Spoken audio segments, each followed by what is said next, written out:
वैसे तो white tiger safari के रूप में एमपी का सतना जिला पहले ही देश में अपनी पहचान कायम कर चुका है, लेकिन अब हाल ही में नई सरकार के डिप्टी सीएम राजेंद्र शुक्ला ने काऊ सफारी बनाने की पहल की है। दरअसल 28 दिसंबर को राजेंद्र शुक्ला सतना दौरे पर थे। इस दौरान उन्होंने 11 दिवसीय विंध्य व्यापार मेला आयोजन की 6वीं संध्या का शुभारंभ करते हुए ये कहा कि विंध्य का व्यापार मेला सतना की विशेष पहचान बन गया है। इसके साथ ही उन्होंने काऊ सफारी बनाने की बात कही।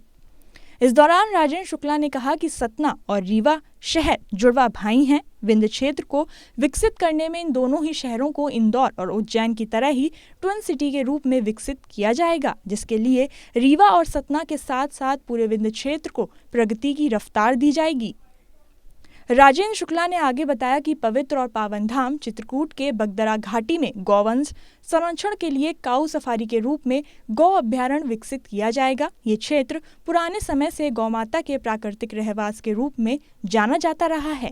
गौ अभ्यारण्य विकसित करने के लिए कार्य योजनाओं की समीक्षा करते हुए राजेंद्र शुक्ला ने कहा कि बगदरा घाटी में सड़क के दोनों ओर 20-20 हेक्टेयर क्षेत्र में जंगल क्षेत्र को फेंसिंग कर वन्य प्राणियों से सुरक्षित किया जाएगा। यहां पर लगे हुए राजस्व भूमि की 50 एकड़ जमीन पर गौशाला और बाकी सुविधाएं विकसित की जाएंगी। गौवंश के संरक्षण के लिए प्रत्येक विधानसभा क्षेत्र में कम से कम 10,000 गौ माता के संरक्षण के लिए गौ अभ्यारण्य विकसित किए जाने के प्रयास होने चाहिए। गौ अभ्यारण्य विकसित करने की कार्य योजना की समीक्षा करते हुए राजेंद्र शुक्ला ने कहा कि बगदरा घाटी में सड़क के दोनों ओर 20-20 हेक्टेयर क्षेत्र में जंगल क्षेत्र को फेंसिंग कर वन्य प्राणियों से सुरक्षित किया जाएगा। यहां पर लगे हुए राजस्व भूमि की 50 एकड़ जमीन पर गौशाला और बाकी सुविधाएं विकसित की जाएंगी। गौवंश के संरक्षण के लिए प्रत्येक विधानसभा क्षेत्र में कम से कम 10,000 गौ माता के संरक्षण के लिए गौ अभ्यारण्य विकसित किए जाने के प्रयास होने चाहिए। वहीं आपको बता दें कि इस बैठक में स्थानीय जनप्रतिनिधि,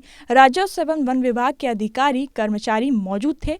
इस बैठक के दौरान प्रभारी कलेक्टर डॉक्टर परीक्षित झाड़े और जिला वन मंडलाधिकारी विपिन पटेल ने बगदरा घाटी में बनाए जाने वाले गौ अभ्यारण्य की रूपरेखा और कार्य योजना की प्रस्तुति की।